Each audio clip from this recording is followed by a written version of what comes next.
കേരളത്തിലെ സിനിമ രംഗത്തും സാഹിത്യ രംഗത്തും വളരെ സംഭാവന ചെയ്തിട്ടുള്ള ഒരു വ്യക്തിയാണ് ഇന്നത്തെ Devaswom board president Shri K J. അദ്ദേഹത്തിന്റെ കുടുംബ പാരമ്പര്യം വളരെ ഉന്നതമായ ഒരു പാരമ്പര്യമാണ്.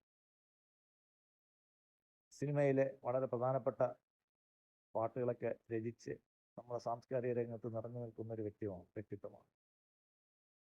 അദ്ദേഹത്തിന് IAS ഒക്കെ കിട്ടി. എങ്ങനെ കിട്ടിയെന്ന് എനിക്കറിയത്തില്ല. എന്തായാലും IAS കിട്ടി. കേരളത്തിലെ ചീഫ് സെക്രട്ടറി റാങ്ക് വരെ എത്തി.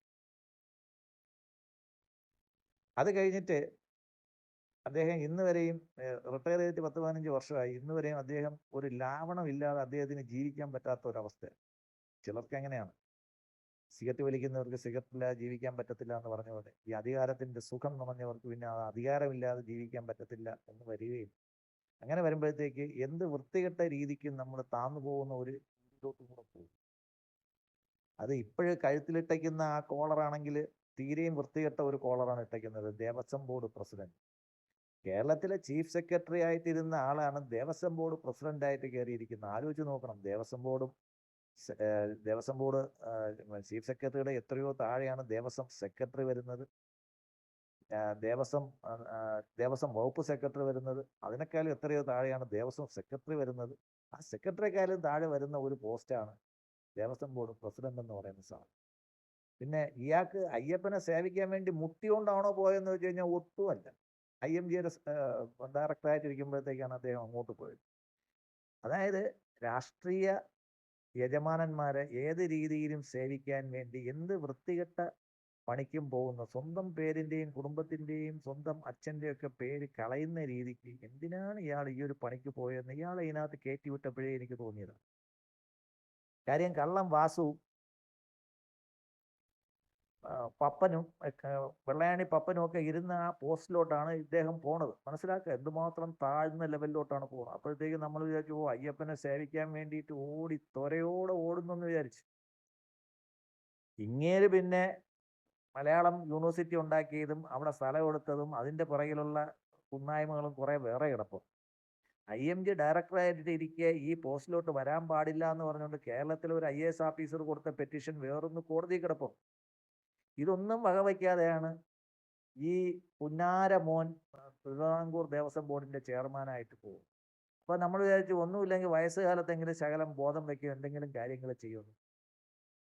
ഇയാളെന്ന് പറഞ്ഞിരിക്കുന്നത് കേട്ട് കഴിഞ്ഞാൽ ആഗോള അയ്യപ്പ സംഗമം, അതായത് പിണറായിയുടെ നക്കിയതിന്റെ റിപ്പോർട്ട്, ഓഡിറ്റ് റിപ്പോർട്ട് കൊടുത്തപ്പോഴത്തേക്ക് 1.5 ലക്ഷത്തിന്റെ കട്ടിലിക്കൊണ്ട് കിടത്തി യജമാനെ.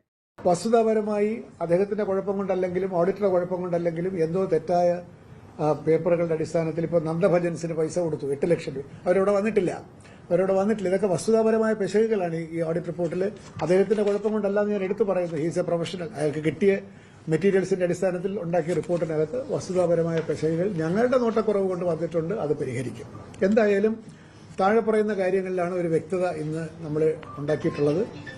ഒന്ന്, കഴിഞ്ഞ ബോർഡ്, ഈ പ്രശാന്തിന്റെ പ്രസിഡന്റ്ഷിപ്പിലുള്ള ബോർഡ്, ഇത് എനിക്ക് തോന്നുന്നത്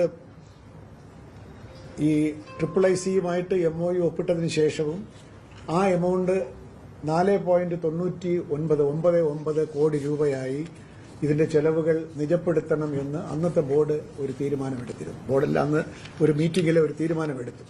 നാണമില്ലയോ? നല്ല പട്ടിക്കാണെങ്കിൽ, നല്ല ബ്രീഡുള്ള പട്ടിയാണെങ്കിൽ അത് ചില ഭക്ഷണങ്ങൾ മാത്രമേ കഴിക്കൂ. നാടൻ പട്ടികൾ എല്ലാ ഭക്ഷണവും കഴിക്കും, പക്ഷെ നല്ല ബ്രീഡുള്ള പട്ടികൾ എല്ലാ ഭക്ഷണവും കഴിക്കത്തില്ല.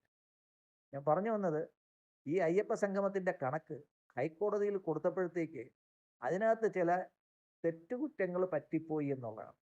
അത് കേരളത്തിലെ ചീഫ് സെക്രട്ടറി ആയിട്ട് ഇരുന്ന വിദ്വാനാണ് തെറ്റും കുറ്റവും പറ്റിപ്പോകുന്നത്. അല്ലാതെ 7ാം ക്ലാസ്സും ഗുസ്തിയും കഴിഞ്ഞിട്ട് നടക്കുന്ന പപ്പുവിനെ പോലുള്ളവർക്കോ അല്ലെങ്കിൽ നമ്മുടെ വാസുവിനെ പോലുള്ളവർക്കോ പറ്റിയെന്ന് വെച്ച് കഴിഞ്ഞാൽ പിന്നെയും പോട്ടെന്ന് വയ്ക്കാം. ഇയാൾ കേരളത്തിന്റെ ചീഫ് സെക്രട്ടറി ആയിട്ട് എന്തൊക്കെ ചെയ്ത് വെച്ചിട്ടുണ്ടാവുമെന്ന് ദൈവത്തിനറിയാം. എന്നിട്ട് പറയുന്ന പേരെന്താ? അത് ഓഡിറ്റർക്ക് നൽകിയ വിവരങ്ങൾ, ഓഡിറ്റർമാർ ചോദിച്ച ചോദ്യത്തിന് ഉത്തരം കൊടുത്തത് ശരിയായില്ല. പിന്നെ ഈ ദേവസ്വം ബോർഡ് അംഗങ്ങളെ, ദേവസ്വം ബോർഡ് ഉദ്യോഗസ്ഥന്മാരെ പുഴുങ്ങാനാണോ സാറേ നിങ്ങളെ എങ്ങോട്ട് അയച്ചത്? എനിക്ക് മനസ്സിലാവാത്തോണ്ട് ചോദിക്കുകയാണ്. നിങ്ങൾ വിചാരിക്കുന്നത് നിങ്ങൾ കൊടുക്കുന്ന ഓല നിങ്ങൾ കൊടുക്കുന്ന മുൻ ചീഫ് സെക്രട്ടറി കൊടുക്കുന്ന ഓല കാണുമ്പോഴത്തേക്ക് എണീറ്റ് നിന്ന് തൊഴുതിട്ട് വാങ്ങിക്കുന്ന രണ്ട് ഉണ്ണാക്കന്മാരാണോ ഹൈക്കോടതിയിൽ ജഡ്ജിമാരായിട്ട് ഇരിക്കുന്നതെന്നാണോ താൻ വിചാരിച്ചു വെച്ചിരിക്കുന്നത്?